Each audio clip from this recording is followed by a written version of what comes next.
À Rufisque, nous avons initié depuis le mois de janvier 2018 un projet académique qui se veut un projet adossé au territoire du département de Rufisque.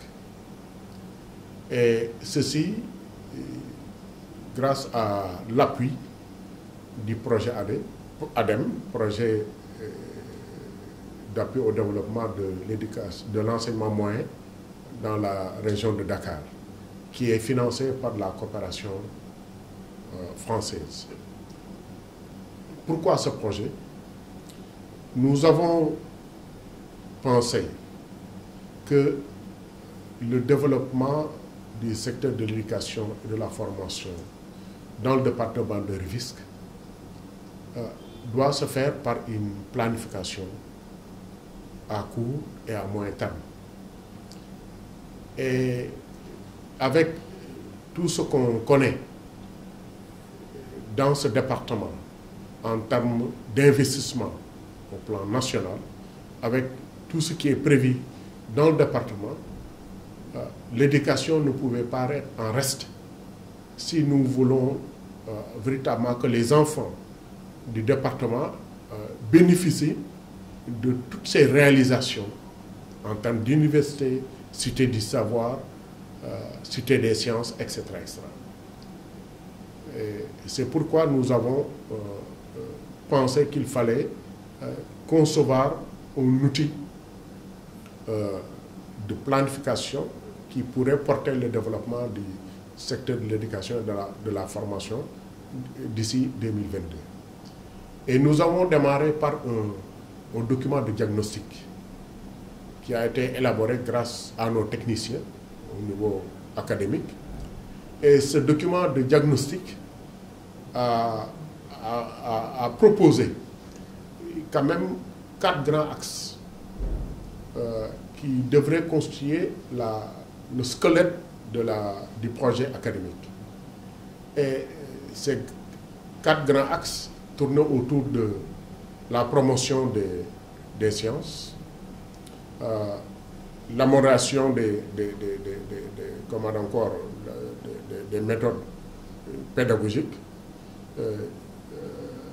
la diversification de l'offre d'éducation, mais aussi la synergie autour des questions de gouvernance et de partenariat pour l'amélioration de l'environnement physique, mais aussi véritablement de la participation des communautaires. Et au sortir de ce séminaire d'incubation maintenant, nous sommes allés vers les autorités administratives d'abord pour partager avec eux ce que nous voulons faire. Et je crois qu'on a eu véritablement leur adhésion, leur soutien et leur accompagnement. Et après les autorités administratives, et avec leur soutien, nous sommes allés vers les collectivités territoriales en 3 étapes. D'abord, les maires de la commune, les maires de ville et les maires des communes. Ensuite, de Rufisque. Ensuite, nous sommes allés rencontrer, comment dirais-je, les maires des communes de Sangalkam. Ensuite, nous sommes allés aussi vers les maires du côté de Diamniadio, Yen et Sébikota, pour expliquer à tout le monde ce que nous voulons faire avec eux, et tout cela sous l'égide du conseil départemental qui doit porter ce projet académique.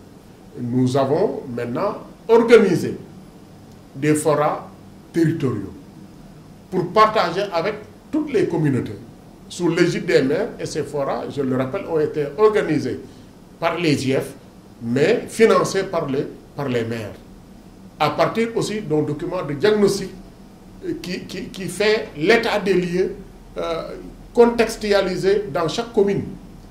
Chaque commune a eu l'état de la situation de l'éducation dans sa commune, en termes d'infrastructures, en termes de résultats, etc., etc.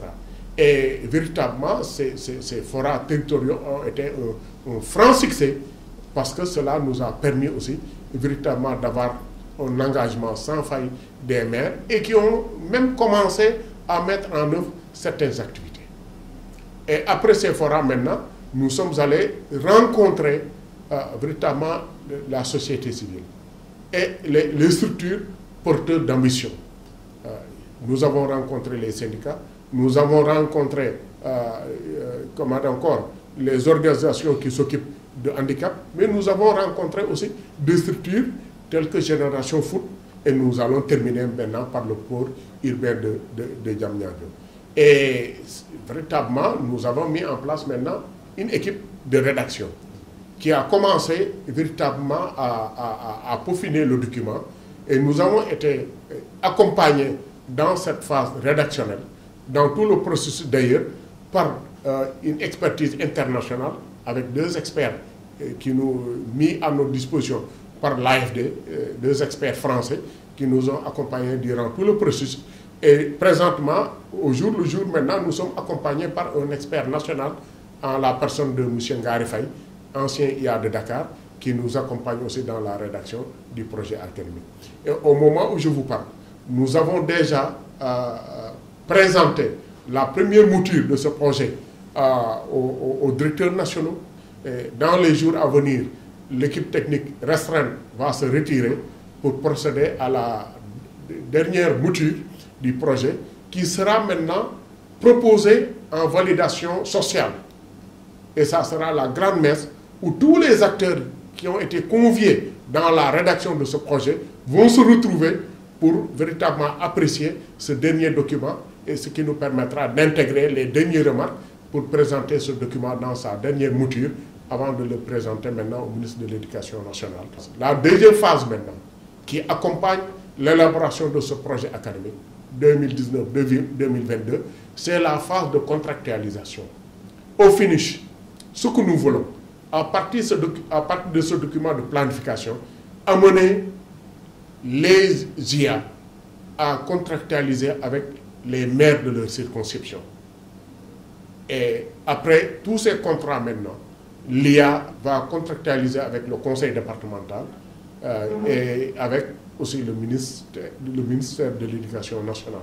Et c'est ça qui nous permettra, chaque année, après avoir mis en œuvre le plan de travail annuel, de l'évaluer et de voir si véritablement les progrès que nous réalisons nous permettront d'atteindre les objectifs que nous sommes fixés à l'horizon 2022.